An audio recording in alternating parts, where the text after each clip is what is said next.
Hey guys, it's that Dividend guy coming at you with the last AT&T update until they release more news anyway. So the first video I did was explaining the deal that AT&T decided to spin off their Time Warner acquisition from a few years ago, and they would be merging that segment with Discovery, and that would be its own independent company, and AT&T shareholders would get a 71% stake in that company. With that deal, AT&T would be paid $43 billion for them to acquire the Time Warner content. They would take some of the debt from Warner, but most of it will be going towards this new entity that is yet to be named, the streaming service that will encompass both Warner assets and Discovery assets. But with that, the dividend will be being cut.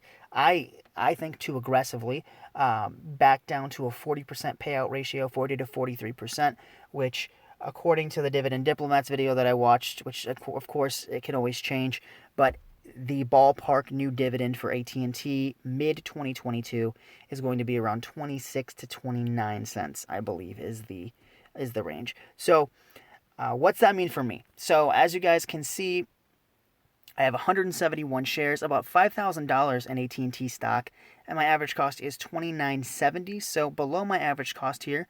And it's about 14.5% of my portfolio, so a pretty big stake in AT&T. So this is a pretty big position, one that I am decently relying on for cash flow, which of course I have AbbVie as well, so I'm not 100%, stuck on this deal, but it is going to be a significant cut to my cash flows mid 2021. I do want to make sure everybody understands that the dividend cut isn't coming into effect until mid 2021. So we still have at least two more payments this year that are going to be coming to us.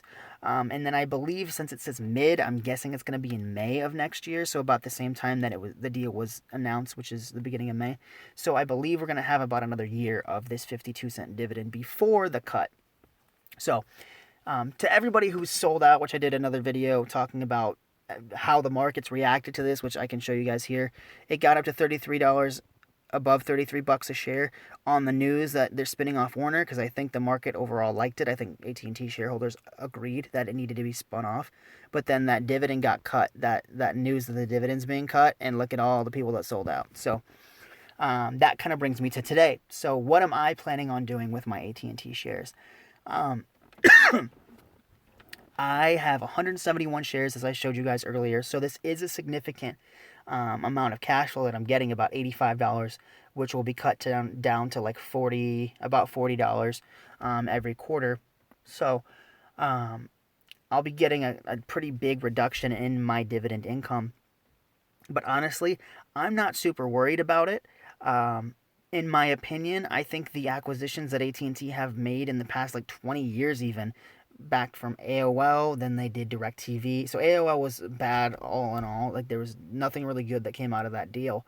DirecTV, they bought a a cable service when Netflix was on the rise and already in households and building up a brand that people were very clingy to. So they were behind on that. And they overpaid for that acquisition, and then they technically paid for Warner, I believe, with mostly debt.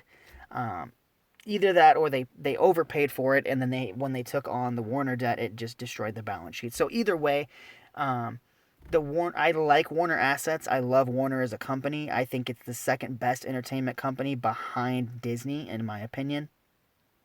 I am a bit biased. Batman's my favorite superhero. I love Iron Giant. Friends is a phenomenal show. Big Bang Theory, Ballers. They have a lot of great content on HBO Max. And that's why I was excited, because when they announced this streaming service, when they announced the Warner acquisition, I bought more AT&T shares. But once HBO Max and the streaming service came out, I was even more bullish on the company. So I liked that acquisition. And so now that the company's being pretty much cut into that company's being spun off, we're getting a new streaming service with Discovery and Warner assets combined, which I think is going to be very beneficial, because their budget is estimated to be about $20 billion for content, which is more than Disney and Netflix are both doing for new content. So we're gonna have a massive budget for new content as for this new subscription service. as well as we're getting a debt reduction. But as the market reacted to, we are getting a dividend cut. So I think the dividend cut was a bit too aggressive. I think they could have kept more money flowing to the shareholders. And I think if they would have done that, of course, it wouldn't have been as big of a sell-off, because this is like a $5 drop. This is pretty significant. Pretty significant drop within the past week. But let me explain why I plan on holding my shares. One, I have a very long time to wait on this portfolio to really live off these dividends, right? I'm 25, turning 26 this year, so I've got like 40 years to wait until quote-unquote retirement age. So I have the time. Now, the people that sold are the people that are depending on AT&T for that income right now. I guarantee you most of those people that sold are either just ticked because management straight up lied to them and said that the dividend was safe and that they weren't going to cut it, and they're ticked about that, or they literally needed that and then they just want out of the stock because they don't trust management, or they're people that actually depended on that for income, which I totally understand. So myself, as a dividend investor, I'm irritated that they cut the dividend. I'm not going to lie. I liked the dividend. It was great income. But the thing is, a lot of people were in this stock for the dividend. I'm not. I was honestly, I bought AT&T originally before the Warner deal because I was bullish on telecom, because in my opinion, telecom and phone service is a utility. In my opinion, people cannot live without phone service. They'd go crazy. There's no way around it. We need it to survive. That's just how society is. So I feel like they serve a necessity, and it's not negotiable anymore. So that's the original reason, my original bullish thesis on AT&T, and that's why I bought them, because the people need phone service, and they were one of the biggest providers in the world. They had a great dividend track record, and I thought with 4G there was going to be growth potential, but now with 5G there's going to be even more. So that thesis is still there. And since they're losing that cash flow, I don't blame them. Sorry, since they're losing the cash flow of Warner, and of course of DirecTV as well, I don't blame them for cutting the dividend. I think that they are making the right call. I know it pissed investors off, which it doesn't surprise me. A lot of people dividend invest. That's what they do. They want that dividend. That's why they picked AT&T as a core holding. That's one of the reasons why I picked AT&T, but I'm doing this for the fundamental reason of I think AT&T is going to grow over time. And I think a lot of the reason why we haven't seen appreciation in the stock price is because of dumb acquisitions. I mean, like I said, AOL, DirecTV was a bust, and we didn't pay for Warner in a healthy way. So the thing that I'm actually excited about with this deal is, so when I bought AT&T, it was about $30 a share originally. Then Warner was about $40 when I was looking into it. So together, the share price of Warner and AT&T should be around $70 a share, but it's at $30. So the market only reflected the debt that we acquired, not the assets that we acquired in the Warner deal. So I agree with management when they say that Warner's trapped within AT&T. It's not growing, as in it's not reflected in the stock price. And I think it will forever be that way because of the debt that AT&T had to take on. And the people that hold the parent company are ticked that they had to take on that debt, which I totally get. So with this spinoff, I feel like it's beneficial for both sides of the coin, because AT&T is going to be a pure telecom play. They're going to cut the dividend, but that gives us more growth. So management is looking to not only cut the dividend because it was too high, it was needed, but they're going to use that extra, say 20% of cash that they took out of the dividend to reinvest that into 5G, which they should have been doing anyway. There's no way that they needed to do that. They need to stay competitive. And I think that will actually reflect in the stock price, and we'll see some growth in AT&T, in my opinion. So I think AT&T being a slimmer company is going to be beneficial to shareholders. Now with the Warner spinoff with Discovery, I think that's beneficial as well, because I agree with AT&T saying that the management saying that they were bullish on HBO Max, but they felt like they needed more content. Well, this is a great way to do it without making, AT&T shareholders suffer too badly. We get some of that debt off, which is going to be way beneficial for the company.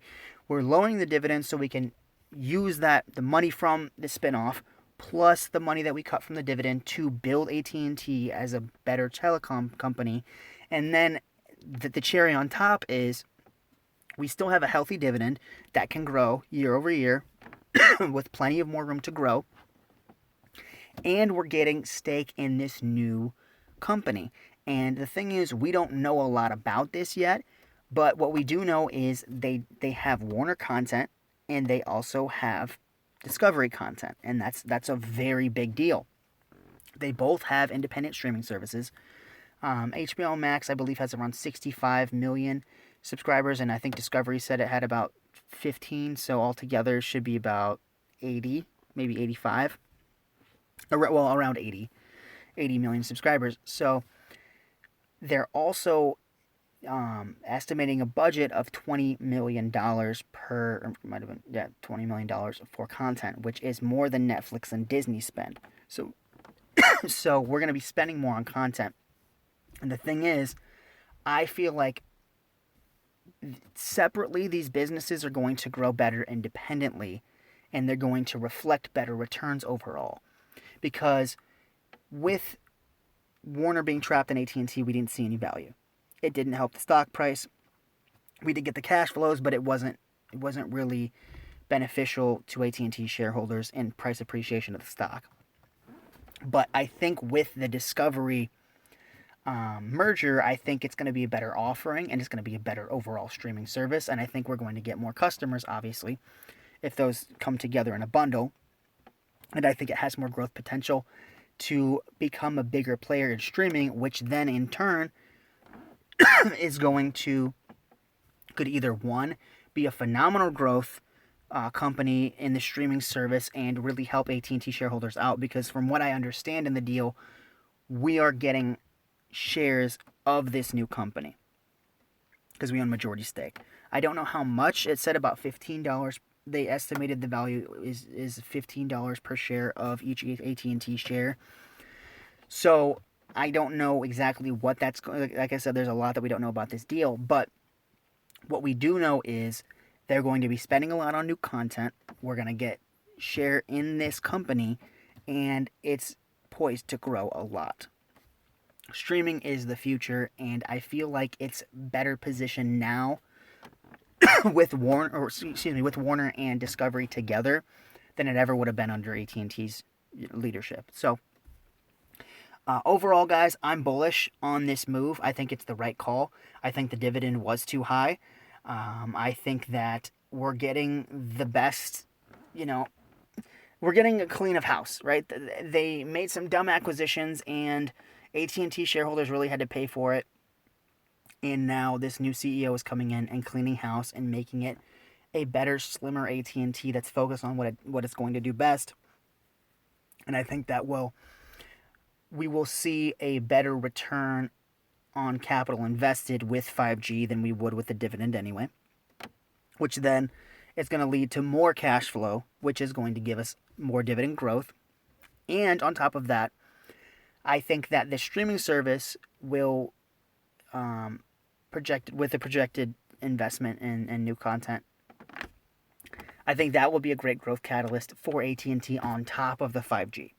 So honestly, this sounds exactly like what AT&T wanted to do when they bought Warner. They just couldn't do it Warner couldn't be used adequately to fund the growth that AT&T originally saw. So for me, I'm holding my shares until I die. Like I love AT&T. And I like that I still have Warner, technically still have Warner under my belt when it comes to content, because I think they're phenomenal. Plus, we're getting Discovery as well. So I'm bullish on this move, guys. I'm holding long term. I know a lot of people sold, and I do not blame anybody that sold. Management straight up lied to us. They said they were going to keep the dividend, that it was safe. They cut it, and they kind of pissed off investors, but I'm going to hold it for the long term. And honestly, guys, let's be honest here. If you're holding it, there's nothing stopping you from selling this mid-2022 after they cut that dividend and buying Verizon stock. So there's really no reason to sell at this point because we don't know enough. But from the plan that I heard from both of the CEOs, I think this is going to be exactly what we wanted from the beginning. So that's just my take on it. So guys, I'm holding long term. Let me know what you guys plan on doing with your AT&T shares. I'm ticked about the dividend cut, but I honestly think that investing in 5G and getting a new streaming service with the combination of Discovery and Warner is going to be beneficial, more beneficial to me than the dividend would have been. So let me know what you guys plan on doing down below. Remember to hit that subscribe button. Our goal is 700 subscribers before the end of the year, and I want to see that goal met and surpassed. The goal for the portfolio is $40,000 before the end of the year. AT&T will help us. Get there because their dividend is phenomenal up until it's cut. So thank you guys so much for watching. Remember to hit the subscribe button, and I'll see you guys tomorrow with another. I think tomorrow's going to actually be a list video, so I'll see you guys tomorrow with another list video. But this is going to be the last AT&T output for a while. So thank you for watching, guys. Let me know what you're going to do with your stocks down below, and I'll see you tomorrow. Take care.